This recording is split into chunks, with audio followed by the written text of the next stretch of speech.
ter todos vocês conectados aqui. Nós temos um universo de quase 700 pessoas habilitadas a assistir essa aula. Todas estão convidadas a estar aqui na Félix da Cunha, 1009, em Porto Alegre.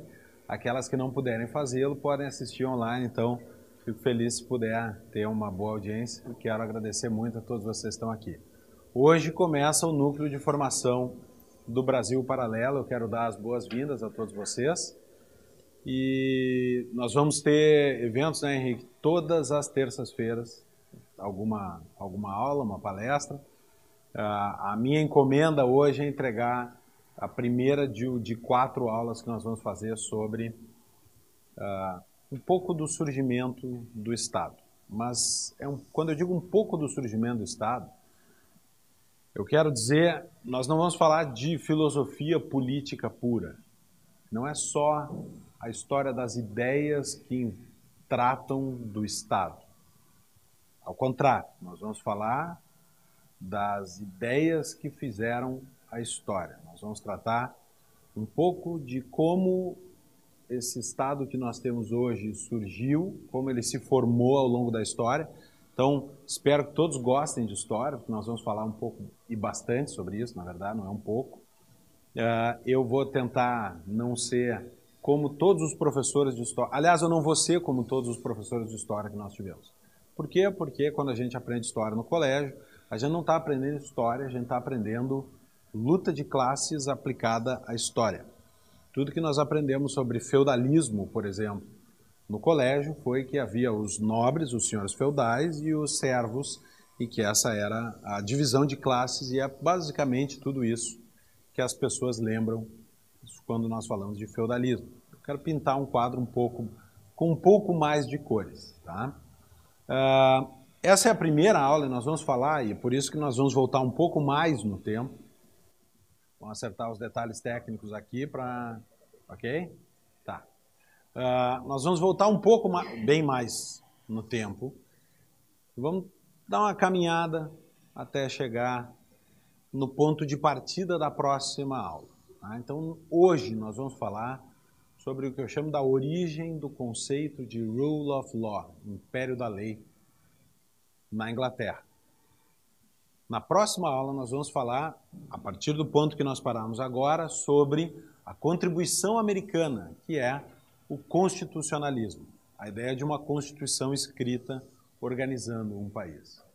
A terceira aula, nós vamos falar da grande diferença entre a Inglaterra e os Estados Unidos e o modelo francês da Revolução Francesa de 1789. O empirismo inglês, o constitucionalismo americano, o racionalismo francês, eu vou explicar tudo isso na hora. E, por fim, nós vamos falar um pouco do patrimonialismo brasileiro, essa doença política do Brasil ao longo da sua história.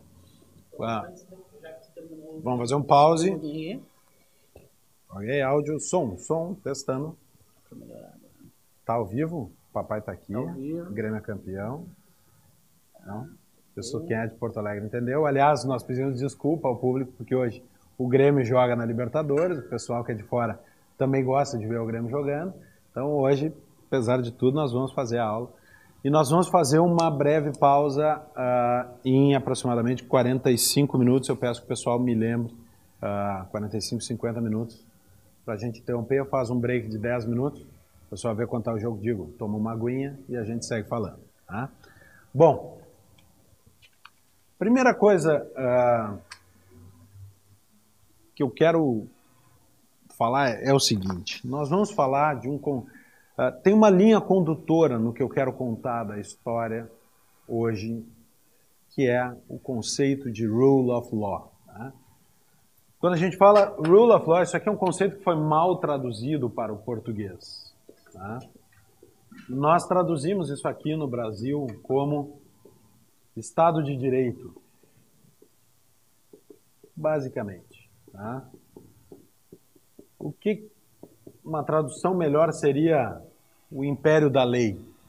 Por quê? Porque o conceito de Rule of Law surge num contexto de contrapor o Império da Lei ao Império do Homem. Rule of Man, ou Rule of King. Isso por si só já traz uma lição. Que o império é da lei e do rei.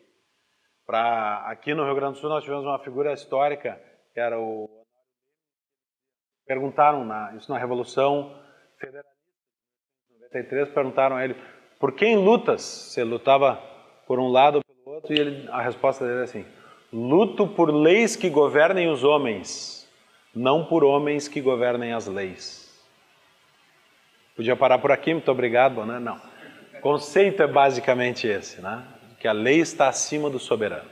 Nós já falamos disso um pouco em outras oportunidades, aqui mesmo no Brasil Paralelo, mas eu quero buscar o conceito e a origem disso aqui, de como isso se formou, e eu quero principalmente mostrar que a história e o desenvolvimento do Estado inglês é uma luta permanente por limitar o poder do soberano, por um Estado limitado, por um rei submetido às leis e não um rei acima das leis. E não é estranho perceber que a nossa quarta aula vai cair aqui no Brasil, nós vamos também tratar um pouco disso. Tá? Então, para falar disso, eu quero só conceituar o que é esse Rule of Law. Tem 500 definições que vão encontrar. Se buscar Estado de Direito nos manuais de direito, vão achar quem aqui dos presentes é advogado ou formado em Direito. 2, 3, sempre a minoria. Essa é uma das coisas espetaculares do Brasil Paralelo. Parabéns. O advogado normalmente estuda esse conceito de Estado de Direito na faculdade de Direito, tá? Mas eu gosto de usar uma expressão de um constitucionalista inglês, que é o Albert Van Dicey, que tem uma obra de direito constitucional tão importante que a Suprema Corte da Inglaterra usa o livro dele para interpretar a Constituição inglesa. O que o Dicey diz? Que isso aqui são 3 coisas. Primeiro, o soberano não tem poder arbitrário. O soberano não tem poder arbitrário.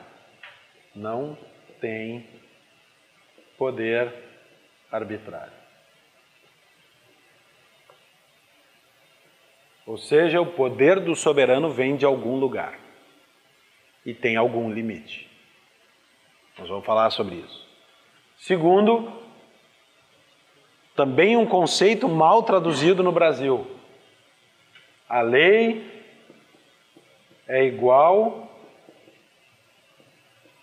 para todos. Como nós traduzimos isso aqui no Brasil? Todos são iguais perante a lei. Como se a igualdade residisse nas pessoas. Todos são iguais, todos somos diferentes. Em tudo. A igualdade não reside nas pessoas, a igualdade está na lei. A lei é que tem que ser igual para todos. Também vai aparecer na história que eu vou contar. 3. A Constituição é resultado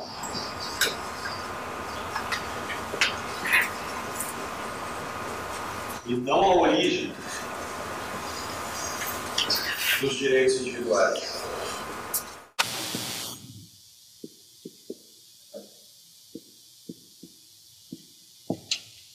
A Constituição é resultado e não a origem dos direitos individuais.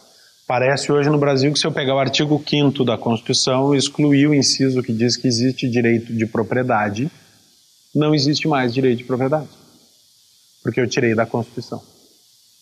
Na verdade, o direito de propriedade é anterior à formação do Estado. Ok?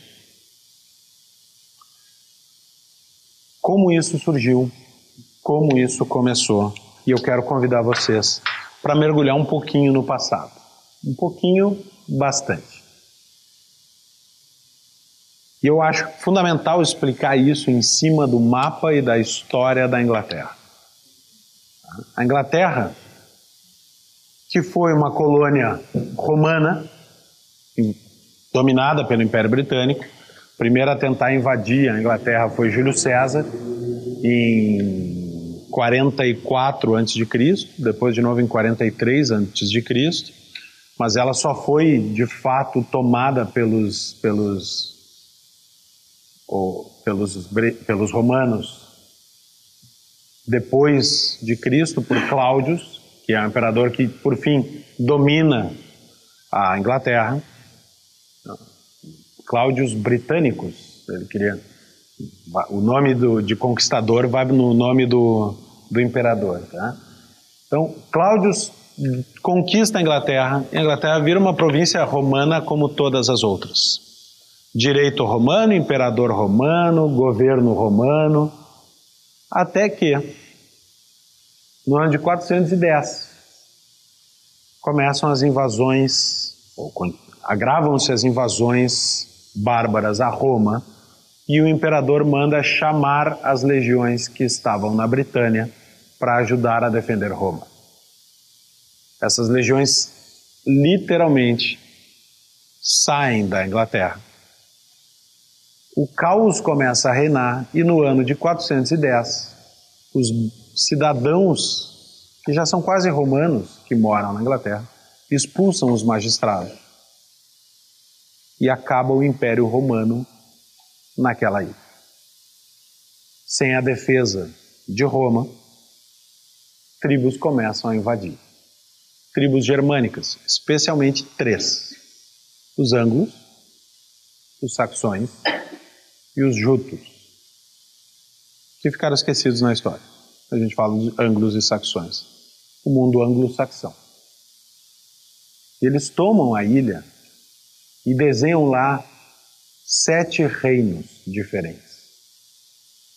Repara que aqui tem um corte com o direito romano e começa um mundo novo, com tribos invadindo. Eu vou mostrar qual é a importância disso. Aqui tem o mapa da Inglaterra com estes 7 reinos. Esse é um período que a gente chama da heptarquia. Hepta, 7. Arquia, poder, né? Poder de 7 reinos. Aqui tem outras regiões, tipo o País de Gales, mas estes 7 reinos são... Eu vou colar, porque eu sempre esqueço um. É que nem os 7 anões, ninguém lembra dos 7. Vou dar um tempo que o pessoal está tentando lembrar. Quando os romanos saíram, eles deixaram, e isso pode parecer familiar para alguns de vocês, é uma ilha com 7 reinos que disputam entre si. Ao norte estão os selvagens, e há uma muralha que separa o frio do norte com os selvagens dos 7 reinos civilizados do sul. Do que eu estou falando? Game of Thrones. A geopolítica de Game of Thrones reflete o período da heptarquia em Roma. Quem são os bárbaros do norte? Os Picts, porque eles usavam pigmentos para pintar o rosto para batalha, ou os Scots. Eu estou falando da Escócia, Scotland, a terra dos Scots, né? Que além de bom uísque, dava bons guerreiros. Os romanos nunca conseguiram invadir a Escócia. Aliás, construíram a muralha de Adriano para separar. Depois ganharam alguns quilômetros ao norte, construíram a muralha de Antonino, e 2 anos depois abandonaram a muralha de Antonino, porque os escoceses os empurraram de volta à muralha de Adriano. No meio do caminho sumiu uma legião, que até hoje tem uma história de uma legião romana que desapareceu, acho que era a 7ª legião, não me lembro não, ou a 9ª. Desapareceu, não há registro histórico nenhum de o que aconteceu. Por que isso aqui é importante? Porque nesse período surge a primeira experiência de governo local que resultou, tá ligada diretamente ao nosso modelo de congresso, de parlamento hoje.